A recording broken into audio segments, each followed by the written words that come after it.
আসসালামু আলাইকুম।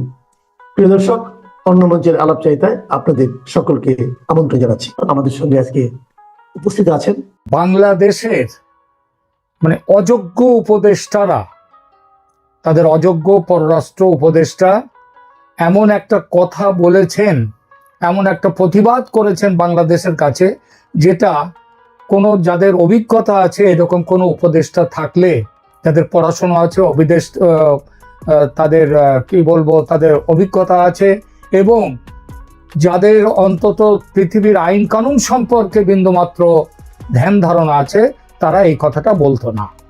এবং বলবার পরে কি হলো? নিজেদের গালে নিজেরাই চড় খেল। বাংলাদেশের পররাষ্ট্র উপদেষ্টা তৌহিদ হোসেন সাহেবের একটি কথা আমি এখানে, তিনি যা করেছেন সেটা বলবো এখানে। দিল্লি ও কলকাতায় বাংলাদেশ আওয়ামী লীগ দলটি তাদের দলীয় অফিস খুলে বাংলাদেশ বিরোধী প্রচারণা চালাচ্ছে।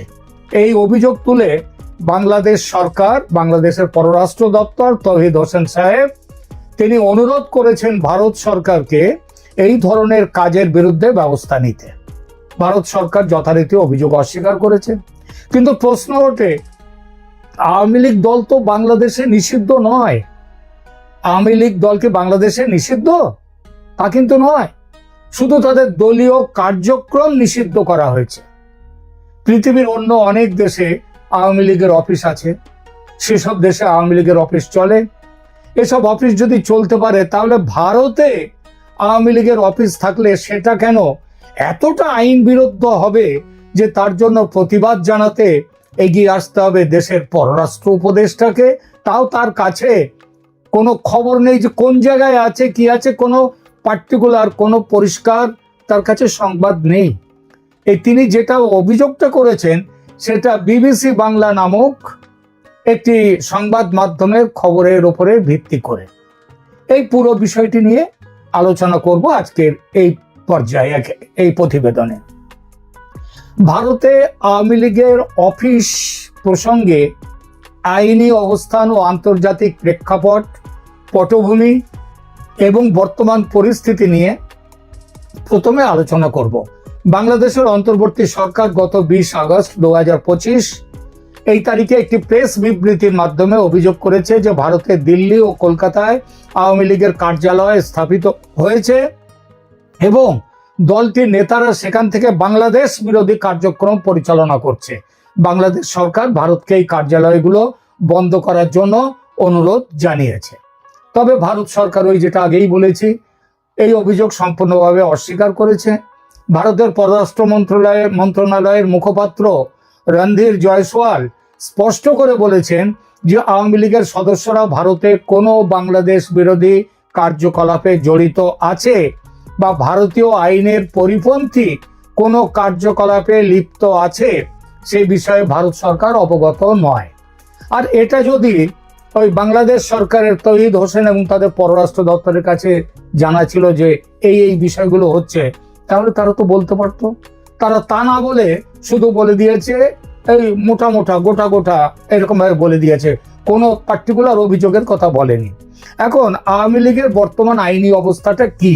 ওই যে একটু আগে বললাম, সেটা কি নিষিদ্ধ? আওয়ামী লীগ বাংলাদেশে সম্পূর্ণভাবে নিষিদ্ধ নয়, আদৌ নিষিদ্ধ নয়। কিন্তু 2025 সালের 10 মে তারিখে তাদের সকল রাজনৈতিক কার্যক্রম, আবার খেয়াল করবেন, রাজনৈতিক কার্যক্রম নিষিদ্ধ করা ঘোষণা করা হয়েছে। এই নিষেধাজ্ঞা বাংলাদেশের আন্তর্জাতিক অপরাধ ট্রাইব্যুনাল কর্তৃক দলটির নেতা ও কর্মীদের বিচার সম্পন্ন না হওয়া পর্যন্ত বলবৎ থাকবে। দল নিষিদ্ধ নয়। নিষেধাজ্ঞার ফলে আওয়ামী লীগ নির্বাচন কমিশনের নিবন্ধন হারিয়েছে এবং কারণ তারা তো কোনো কাজ করতে পারবে না এবং আগামী জাতীয় নির্বাচনে অংশগ্রহণ করতে পারবে না। কোথায় পারবে না? সেটা হচ্ছে বাংলাদেশের ভেতরে। বাংলাদেশের বাইরে কি তাদের কাজকর্মে কোনো নিষেধাজ্ঞা আছে? না। এখানে আইনি অবস্থানটা কি, সেটা পরে আসছে। তবে এটা লক্ষণীয় যে দলটি বিলুপ্ত হয়নি, শুধুমাত্র তাদের কার্যক্রম স্থগিত করা হয়েছে। আন্তর্জাতিক পর্যায়ে আওয়ামী লীগের উপস্থিতি অন্যান্য দেশে কি আছে একটু দেখা যাক। দেখি অন্য কোথাও কি আছে, না শুধু ভারতেই আছে আওয়ামী লীগের অফিস, যেটা তারা অভিযোগ করছে সেটা একটু দেখি। আওয়ামী লীগের বিশ্বের বিভিন্ন দেশে তাদের শাখা আছে। যা আইনগতভাবে প্রতিষ্ঠিত এবং পরিচালিত হয়ে আসছে। যুক্তরাজ্য, ইংল্যান্ডে, যুক্তরাজ্যে ইউকে আওয়ামী লীগ লিমিটেড নামে একটি নিবন্ধিত, তাদের ওখানে ওটা রেজিস্টার্ড একটা সংস্থা। এটা কোম্পানি আইনে নিবন্ধিত এবং সুলতান মাহমুদ শরীফের সভাপতি হিসেবে দায়িত্ব পালন করছে। 2023 সালে প্রধানমন্ত্রী শেখ হাসিনা লন্ডন সফরের সময় ইউকে আওয়ামী লীগ তাকে স্বাগত জানিয়েছিল। তো বাংলাদেশের সরকার কি ইউকে সরকারকে লিখছে যে আপনাদের ওখানে আওয়ামী লীগ বন্ধ করে দিন? যুক্তরাষ্ট্রের কথায় আসি। যুক্তরাষ্ট্রে ইউএসএ আওয়ামী লীগ নামে একটি সংগঠন রয়েছে, যার কোনো স্থায়ী অফিস নেই, কিন্তু সদস্যদের বাড়িতে বা তাদের ব্যবসায়িক ঠিকানা ব্যবহার করে তার কার্যক্রম পরিচালনা করা হয়। মানে কার্যক্রম পরিচালনা করা হয়, যদিও কোনো স্থায়ী অফিস নেই। এই সংস্থার বিভিন্ন রাজ্যে যুক্তরাষ্ট্রে তাদের শাখা সংগঠন আছে। শুধু ওয়াশিংটনে বা নিউ ইয়র্কে নেই, ক্যালিফোর্নিয়া আছে, Florida, Texas, new York, new jersey, এছাড়া আরো অনেক রাজ্যে আমেরিকা যুক্তরাষ্ট্রে তাদের আওয়ামী লীগের অফিস আছে। কোথায়? সেখানে কি বলেছেন? ট্রাম্প সাহেবকে বন্ধ করে দিন আওয়ামী লীগের অফিস। অস্ট্রেলিয়ার কথায় আসে। অস্ট্রেলিয়া আওয়ামী লীগ রয়েছে, যার সভাপতি ডাক্তার আবুল হাসনাত মিল্টন। এই সংগঠন নিজেদের একটি সামাজিক সংস্থা হিসেবে পরিচয় দেয় এবং বাংলাদেশের ঐতিহ্য ও সংস্কৃতির সংরক্ষণের কাজ করে। বোঝা গেল? এছাড়াও আরো ইউরোপের বিভিন্ন দেশে আওয়ামী লীগের অফিস আছে। সব জায়গায় আমি যাচ্ছি না, সময় কুলোবে না। আইনি বিশ্লেষণ।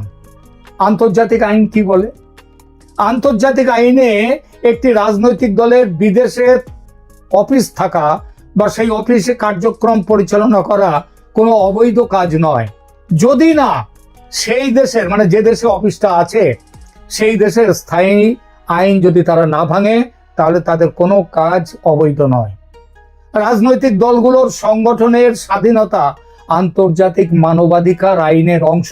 এটা যে মহাপণ্ডিত ইউনূস আর তার চামচা কিংবা তার দলের ওই যে তৌফিক, তৌহিদ, হোসেন টোসেন, এরা কি জানেন না যে রাজনৈতিক দলের সংগঠনের স্বাধীনতা আন্তর্জাতিক মানবাধিকার আইনের অংশ?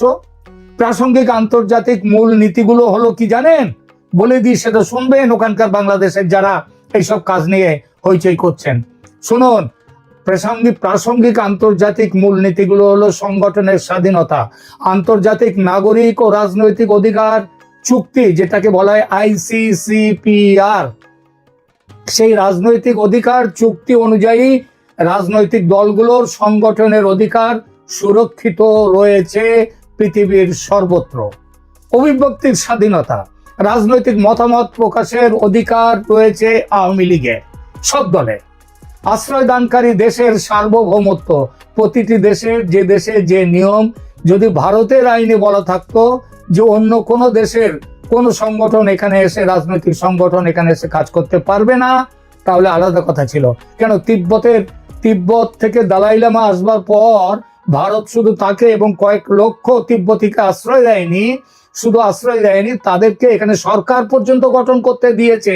এই বাংলাদেশ যখন স্বাধীন হয়েছিল, তখন স্বাধীন বাংলাদেশ সরকার প্রতিষ্ঠিত হয়েছিল এই ভারতে। এসবগুলো ইউনূস জানেন না, তৌহিদ হোসেনরা জানেন না। এত বোকা, এত মাথা মোটা হয়ে কি করে তারা এইরকম উপদেষ্টা হতে পারে, প্রধান উপদেষ্টা হতে পারে, নোবেল লরিয়েট হতে পারে, কে জানে? আসি ভারতের আইনি অবস্থানে। ভারতীয় আইন অনুযায়ী যতক্ষণ না কোনো সংগঠন ভারতীয় আইন লঙ্ঘন করছে বা অন্য দেশের বিরুদ্ধে সহিংস কার্যকলাপে লিপ্ত হচ্ছে, খেয়াল রাখবেন কথাটা, অন্য দেশের বিরুদ্ধে যদি বাংলাদেশের বিরুদ্ধে তারা সহিংস কার্যকলাপে লিপ্ত থাকতো ভারতে, আওয়ামী লীগ, যতক্ষণ না সেটা থাকবে ততক্ষণ তাদের কার্যক্রম পরিচালনা করা বৈধ। ভারত সরকার স্পষ্ট করে তাই বলে দিয়েছে, তারা কোনো দেশের বিরুদ্ধে রাজনৈতিক কার্যকলাপের অনুমতি দেয় না, কিন্তু সহিংস কার্যকলাপের অনুমতি দেয় না, কিন্তু তারা তাদের অফিস এখানে করতেই পারে। এটা ওই মাথা মোটা তৌহিদ হোসেনদেরকে বলেনি ভারত, কিন্তু এটাই হচ্ছে মূল কথা। এইবার তুলনামূলক একটু বিশ্লেষণে যাই ও নির্বাচিত সরকার ও রাজনৈতিক দল, তাদের উদাহরণ দিই যে পৃথিবীর রাত কোথাও কি এরকম হয়েছে? ইতিহাসে বহু নির্বাচিত সরকার ও রাজনৈতিক দল বিদেশে কার্যক্রম পরিচালনা করেছে, স্বয়ং বাংলাদেশ তার উদাহরণ। 1971 বাংলাদেশ সেটাই করেছিল। এছাড়া 1990-91-তে কুয়েতের সাবা সরকার, তারাও বিদেশে কার্যক্রম পরিচালনা করেছে। হাইতির আরিস্তিদ সরকার 1991 থেকে 94 একই জিনিস করেছে। সিয়েরা লিওনের কাব্বার সরকার 1997-98 তারাও বিদেশে থেকে তাদের দলীয় কার্যক্রম করেছে। এসব ক্ষেত্রে আন্তর্জাতিক সম্প্রদায় নির্বাচিত সরকার ও রাজনৈতিক দলের প্রতিনিধিত্বমূলক চরিত্র এবং বৈধতার ভিত্তিতে তাদের স্বীকৃতি দিয়েছে। ওই সব দেশ আন্তর্জাতিক সরকারও দিয়েছে, সম্প্রদায়ও দিয়েছে। তো ডায়াসপোরা রাজনীতির আইনি কাঠামোটা কি? বিশ্বের অনেক দেশেই বিদেশি নাগরিকদের রাজনৈতিক সংগঠনের অনুমতি রয়েছে যদি তা শান্তিপূর্ণ আইনসম্মত হয়, এবং এটা ভারতেও এটা আছে। এটা হচ্ছে এবার সম্ভাব্য সমাধানের পথ হচ্ছে কূটনৈতিক সমাধান। বাংলাদেশ ও ভারতের মধ্যে এই বিষয়ে কূটনৈতিক আলোচনার মাধ্যমে সমাধান সম্ভব, সেটা নিয়ে স্পেসিফিক উদাহরণ দিতে পারতো যে আপনাদের ওখানে এইরকম ভাবে আমাদের দেশের বিরুদ্ধে ষড়যন্ত্র হচ্ছে, এই ষড়যন্ত্র হচ্ছে, সেসব কিচ্ছু বলেনি। ভারত বাংলাদেশ এখনো, যদিও তাদের মধ্যে অনেক টানাপোড়েন থাকা সত্ত্বেও, উভয় দেশের যে মধ্যে এখনো সৎ সম্পর্ক আছে, সদ্ভাব অনেকটা নেমে গেলেও এখন আছে।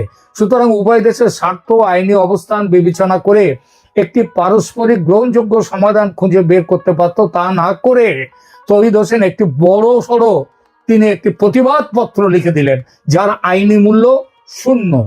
শূন্য বললেও কম বলা হয়, বরং ভারতের সাথে সম্পর্ক আরো খারাপ হলো।